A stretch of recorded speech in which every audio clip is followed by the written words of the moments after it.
irréversible de la décision concerne tout être vivant doté d'un système nerveux. Cette intelligence est activée lorsque il y a 3 points qui font activer l'intelligence. Lorsque nous ressentons le besoin d'agir, sans pourtant savoir comment nous devions agir, comment nous devions canaliser nos efforts, comment nous pouvons orienter nos efforts. Le deuxième point, cette intelligence est activée lorsque nous faisons face à plusieurs choix. Quand nous faisons face à plusieurs choix, l'intelligence irréversible de la décision automatiquement s'active. Le troisième point, c'est lorsque le décideur identifie dans son environnement des situations par lesquelles il est appelé à prendre des décisions. C'est en ce moment-là, la prise de décision, l'intelligence irréversible de la décision s'active. Ça s'active automatiquement.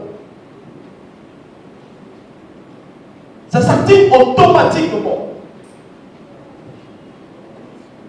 Mais je connais un homme qui disait la pire décision de toutes est celle que l'on n'a pas prise. La pire décision de toutes est celle qu'on n'a pas prise. Cet homme qui dit que la pire décision de tous est celle qu'on n'a pas prise. Alors l'intelligence irréversible de la décision te ramène à pouvoir détecter même la décision que tu ne réalises pas que tu es en train de prendre la décision à l'instant T. Mais l'intelligence irréversible te ramène à cerner, à discerner, à récupérer, à identifier cette décision que tu es sur le point de prendre.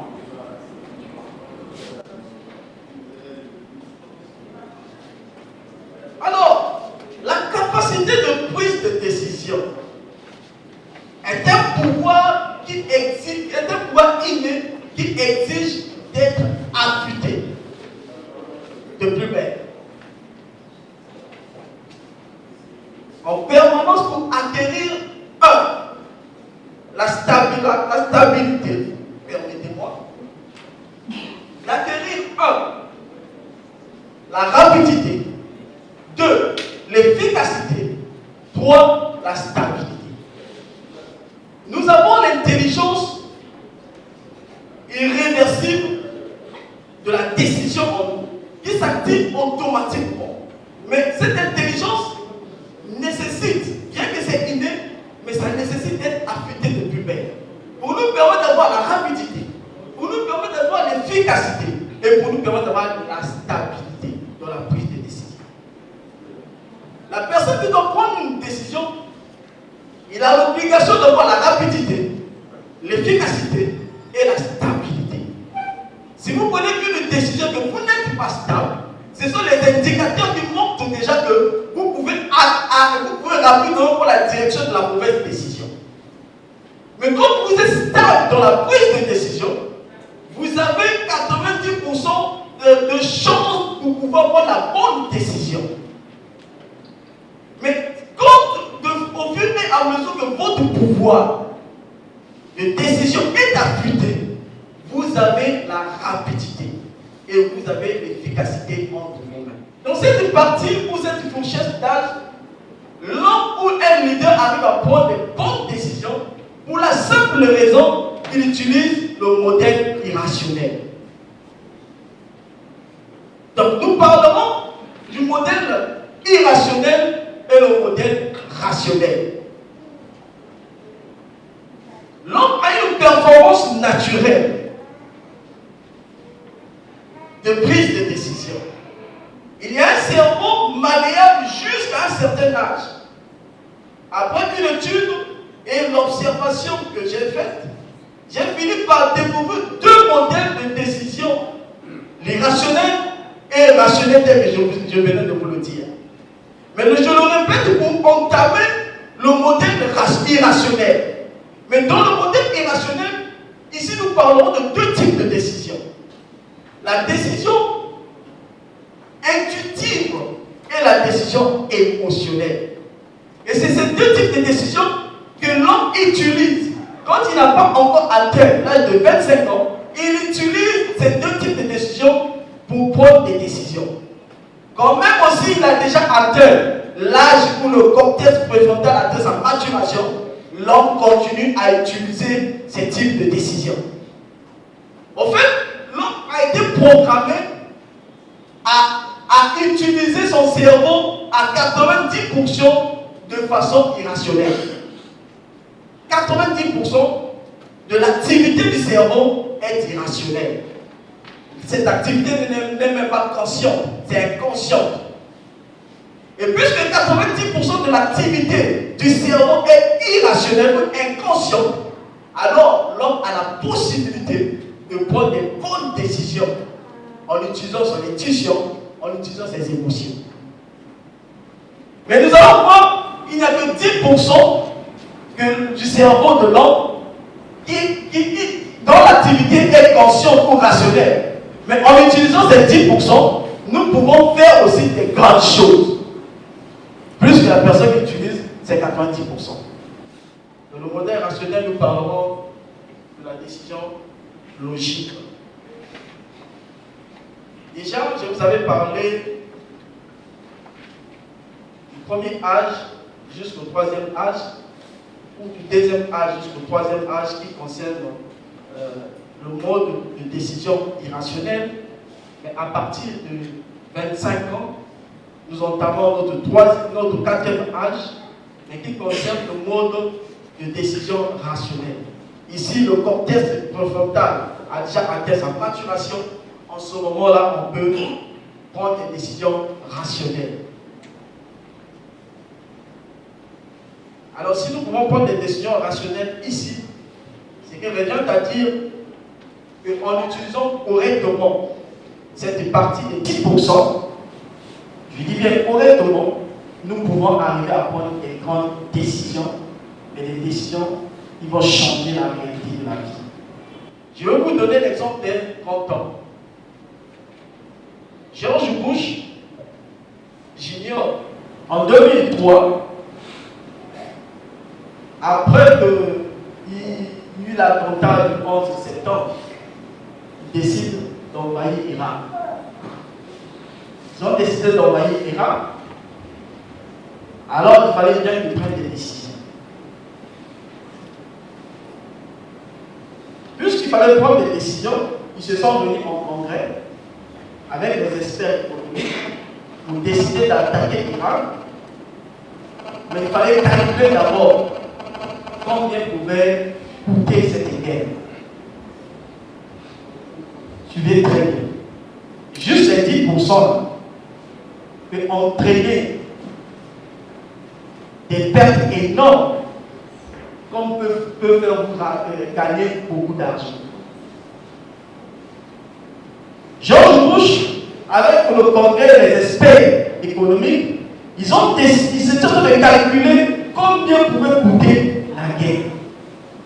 Le premier expert, lui, il va dire 1 milliard de dollars suffisent réellement pour couvrir cette guerre, mais seulement nous pouvons capitaliser ça, nous pouvons récupérer ça dans le pétrole que nous allons prendre là.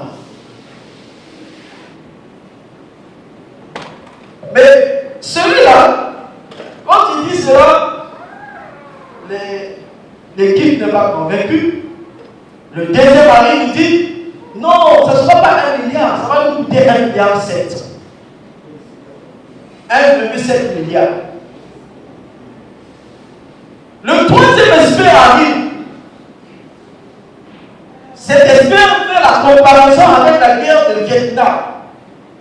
Lui, il arrive, il estime à 200 milliards. Vous savez ce qui s'est passé? Vous connaissez la situation mieux que moi, non? Vous ne connaissez pas la suite. Vous ne connaissez pas la suite. Que je vous dise ça. Ok. La suite est que George Bush licencie cet expert en lui traitant de trop pessimiste. 90%. Ils doivent analyser pour prendre la bonne décision. Il y a eu 3 résultats. 1 milliard, 1,7 milliard et 200 milliards de dollars, bien sûr. Mais celui de 200 milliards de dollars, il est chassé. Trop pessimiste, licencié. Mais après la guerre, ils se sont retrouvés, ils ont dépensé 2000 milliards de dollars. Mais ils ont chassé la personne, ils ont dit qu'il était pessimiste. En fait, je voulais dire à quelqu'un que ce n'est pas toutes les décisions que tu vas prendre qui sera bien côté facile à tes suiveurs ou à tes leaders. Tu peux prendre des bonnes décisions que les gens peuvent penser que ce sont des mauvaises décisions, mais qui finiront par comprendre après le temps que c'était une bonne décision. Alors s'ils avaient écouté et ils avaient réellement pris au sérieux ce 3e aspect, ils pouvaient bien analyser pour voir les risques et pourtant éviter énormément d'argent en traitant les risques. Alors, en parlant de la décision logique, je voudrais vous présenter la boîte à outils de la décision logique. Si vous avez une boîte à outils pour prendre la décision, ça va vous éviter à perdre autant d'argent ou à prendre des mauvaises décisions parce que vous avez l'outil d'aide à la décision. La boîte à outils de décision, la boîte à outils logique de la décision, ce n'est pas une boîte magique qui va vous amener à prendre des bonnes décisions. Mais c'est un outil d'aide à la décision. Quel que soit le domaine où vous vous trouvez, si vous êtes technicien, si vous êtes médecin, vous avez des boîtes à outils que vous utilisez pour atteindre vos objectifs. N'est-ce pas? C'est ça, non? Ok. Si vous n'êtes pas technicien, vous n'êtes pas médecin, que vous soyez même juriste, vous avez l'outil que vous utilisez pour atteindre vos objectifs. Vous êtes d'accord avec moi? Tout ce qui sont des textes juridiques, des lois juridiques, ce sont des outils que vous utilisez. Donc, quel que soit dans le domaine que nous exerçons, nous avons des outils que nous devons utiliser pour atteindre l'objectif. Ou bien pour pouvoir percer, performer dans le domaine que nous sommes en train d'exercer. Mais si nous voulons prendre aussi la décision, nous avons aussi une boîte à outils qui va nous aider à pouvoir prendre la décision rationnelle. Cette boîte à outils fonctionne avec le mode de décision rationnelle. Je vais vous rappeler que dans le modèle de décision rationnelle, nous avons 2 types de décisions. Nous avons la décision logique et la décision expérimentale. Si vous utilisez la décision logique, cette boîte à outils peut vous aider à pouvoir prendre la décision logique. Si vous utilisez la décision expérimentale, cette même boîte à outils peut vous aider à prendre une décision expérimentale. Mais à une seule condition d'être outillé à utiliser cette boîte à outils. Quand vous utilisez plusieurs fois cette boîte à outils, vous devenez habile à pouvoir prendre de meilleures décisions au bon moment. Nous allons découvrir ensemble qu'est-ce que la boîte à outils décider nous apporte. Déjà pour pouvoir vous dire, avant d'utiliser cette boîte à outils, les prérequis. Je vais juste prendre une pensée de les prérequis. Avant toute décision, un problème doit être clairement défini. Avant toute décision, un problème doit être clairement défini. Si le problème est clairement défini, alors vous êtes sur le chemin de prendre la bonne décision. Si le problème n'est pas bien défini, alors vous avez pris la mauvaise direction déjà. En ce moment, la boîte à outils ne sera plus efficace pour prendre la bonne décision, mais la boîte à outils va vous amener à détecter que vous n'avez pas posé correctement le problème.